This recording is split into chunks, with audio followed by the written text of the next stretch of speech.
중국 역사에서 이토록 복잡하고 매력적인 인물이 또 있을까요? 우리는 조조라는 이름을 들으면 흔히 간교한 악인이나 위대한 영웅 중 하나로 쉽게 규정하곤 합니다. 하지만 과연 그를 단 하나의 틀에 가둘 수 있을까요? 그의 삶을 들여다보면 단순한 선과 악의 이분법으로는 설명할 수 없는 끝없는 욕망과 야망이 거대한 역사의 물줄기를 뒤흔들었음을 알 수 있습니다. 오늘 우리는 그 조조의 내면에 숨겨진 뜨거운 불꽃이 어떻게 난세의 불씨를 지펴 거대한 전쟁들을 일으켰고 결국 어떤 예기치 못한 결과를 초래했는지 그 숨막히는 여정을 함께 따라가 보려 합니다.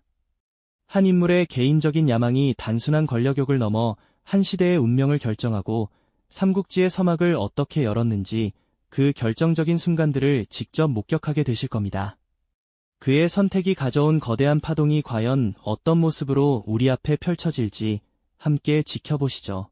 바야흐로 동안 말기 천년의 역사를 자랑하던 한나라는 이미 그 위용을 잃고 쇠락의 길을 걷고 있었습니다. 황제는 허수아비나 다름없었고 환관과 외척들의 권력 다툼은 끝없이 이어졌죠. 조정은 부패로 얼룩졌고 백성들의 삶은 이루 말할 수 없는 고통 속에 신음했습니다. 잦은 기근과 역병은 백성의 곡소리를 하늘로 치솟게 했고 곳곳에서 반란의 불길이 타올랐습니다.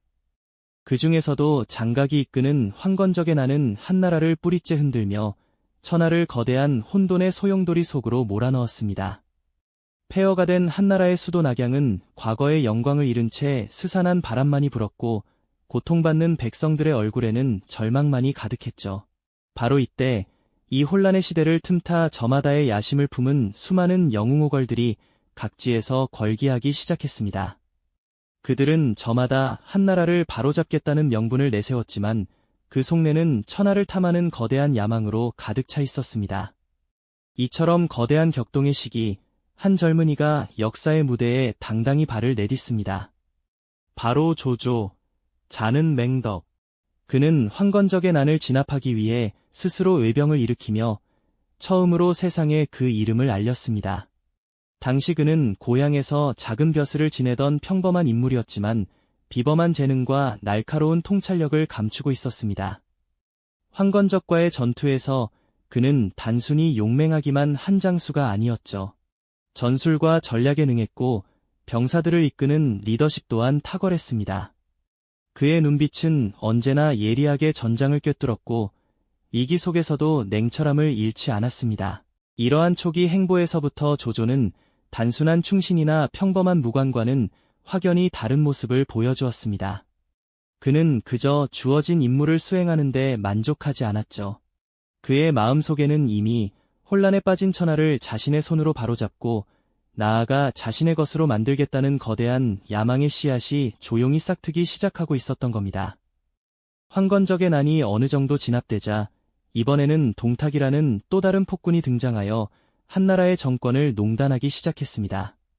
그는 어린 황제를 허수아비로 세우고 온갖 전횡을 일삼았으며 백성들을 도탄에 빠뜨렸습니다. 이에 분노한 각지의 제후들이 의병을 일으켜 동탁토벌을 위한 연합군을 결성했죠. 조조 또한 이 연합군에 참여하여 자신의 역량을 다시 한번 세상에 과시합니다. 걸기한 제후들의 회맹 자리에서 그는 누구보다 날카로운 목소리로 동탁토벌의 당위성을 역설했고 전략회의에서는 번뜩이는 재치와 해안으로 모두를 놀라게 했습니다. 그러나 대부분의 제후들이 명분만 내세울 뿐 소극적으로 행동할 때 조조는 직접 군사를 이끌고 동탁군과 맞서 싸우며 용맹함을 떨쳤습니다. 비록 큰 성공을 거두지는 못했지만 그의 과감한 행동과 남다른 기계는 연합군 내에서도 단연 돋보였죠. 이렇듯 젊은 조조는 혼란한 시대 속에서 자신의 존재감을 확고히 하며 점차 세력을 키워나갔습니다. 그는 이제 더 이상 한나라의 충신이라는 좁은 틀에 갇히지 않았습니다. 그의 시선은 이미 천하를 향했고 그 거대한 야망은 이제 막 봉우리를 터뜨리려는 꽃처럼 서서히 그 모습을 드러내기 시작하고 있었던 겁니다. 과연 이처럼 거침없이 싹트기 시작한 조조의 야망이 앞으로 한나라의 운명과 천하의 판도를 어떻게 뒤흔들게 될까요? 그가 꿈꾸는 새로운 세상은 어떤 모습일지, 그리고 그 꿈을 이루기 위한 그의 선택들이 다음 이야기에 펼쳐질 겁니다. 기대되지 않으시나요? 그렇다면 조조는 과연 어떤 길을 택하며 자신의 야망을 키워나갔을까요? 혼란스러운 천하를 바라보던 그의 눈은 이미 단순한 충신을 넘어선 거대한 청사진을 그리고 있었던 겁니다. 동탁의 폭정 이후 한나라의 황제 헌제는 낙양을 떠나 이리저리 떠도는 신세였죠. 권위는 땅에 떨어졌고 황실은 그저 명맥만 유지하는 허울뿐이었습니다. 이때 조조는 과감한 결단을 내립니다. 폐허가 된 낙양을 뒤로하고 서쪽으로 향하던 헌제를 자신의 근거지로 모셔오기로 한 것이죠. 이는 단순히 황제를 보호하려는 충성심을 넘어선 실로 치밀하고 전략적인 한 수였습니다.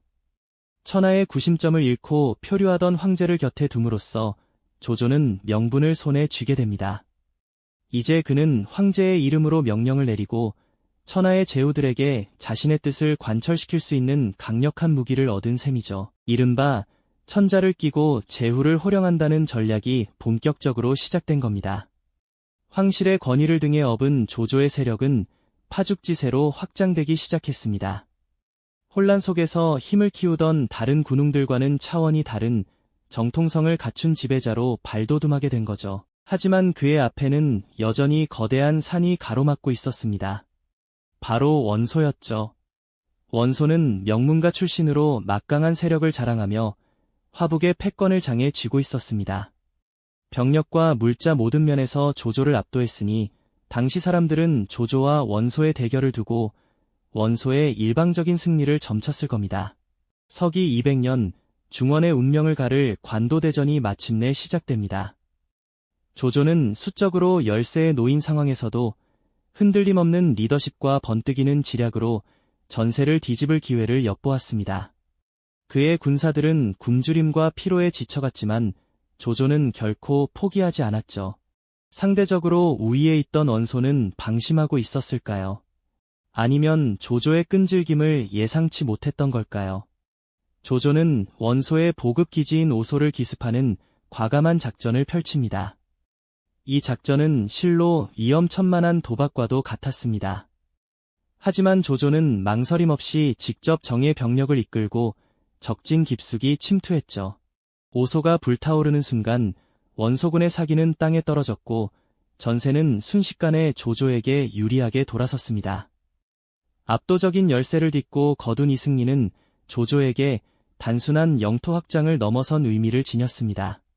그는 이제 명실상부한 화북의 지배자가 되었고 천하를 통일할 꿈에 한 발짝 더 다가선 것이죠. 관도대전의 승리는 조조의 야망의 날개를 달아주었습니다. 그의 눈빛은 더욱 날카로워졌고 그의 판단은 더욱 냉철해졌습니다.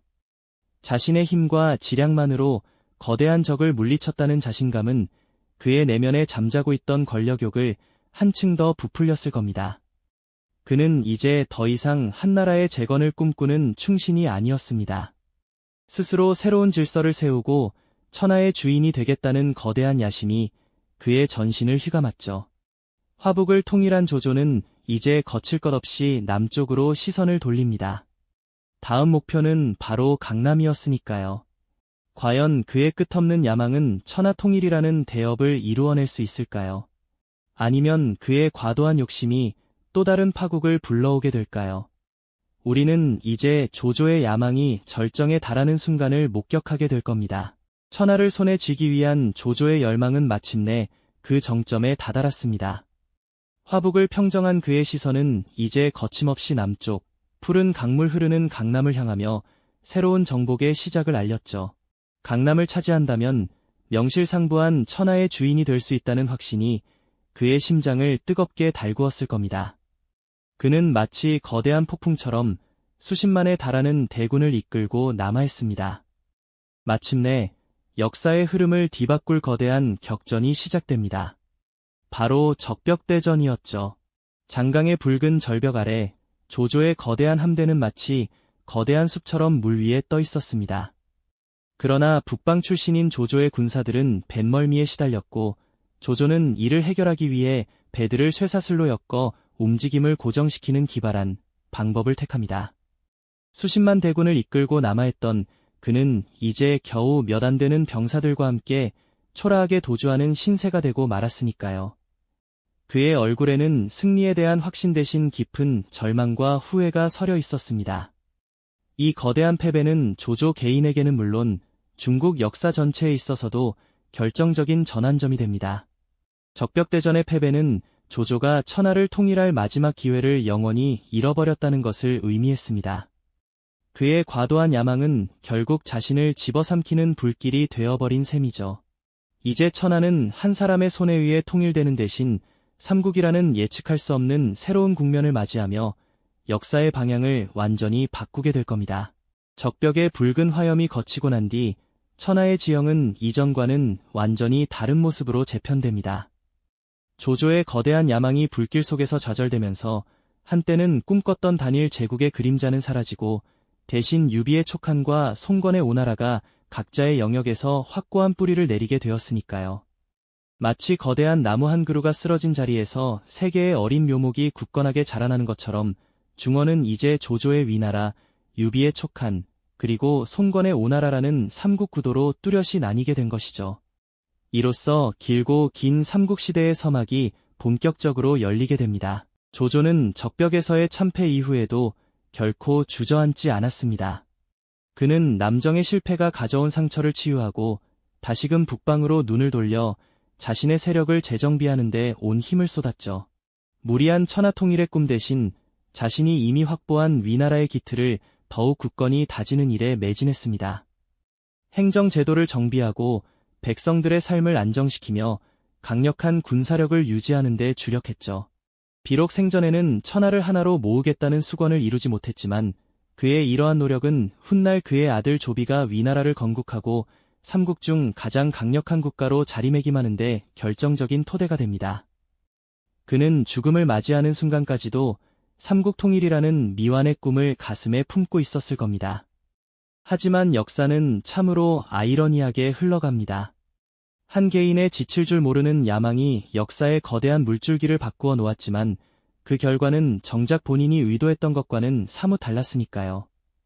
조조는 한나라를 통일하고 새로운 시대를 열고자 했지만 그의 과도한 욕망은 오히려 천하를 셋으로 나누는 결과를 초래했습니다.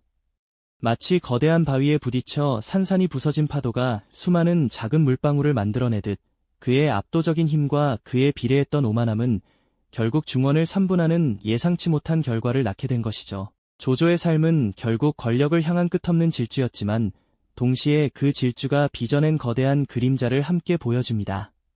그의 천재적인 지략과 냉철한 판단력, 그리고 강력한 리더십은 위나라라는 견고한 국가의 초석을 다졌습니다. 그러나 그 모든 성취에도 불구하고 그의 야망이 빚어낸 적벽의 패배는 그에게 천하 통일의 마지막 기회를 영원히 빼앗아 갔습니다. 그의 삶은 위대한 업적과 함께 과도한 욕망이 때로는 예측 불가능한 결과를 초래할 수 있다는 역사의 엄중한 교훈을 우리에게 남겨주고 있습니다. 이렇게 조조의 야망이 이끈 파란만장한 여정은 마무리되지만 그가 남긴 발자취는 오늘날까지도 수많은 이야기와 논쟁의 대상이 되고 있습니다. 한 개인의 욕망이 어떻게 한 시대의 운명을 결정하고 역사의 방향을 완전히 바꾸어 놓을 수 있는지 그의 삶을 통해 우리는 깊이 성찰해 볼 수 있었을 겁니다.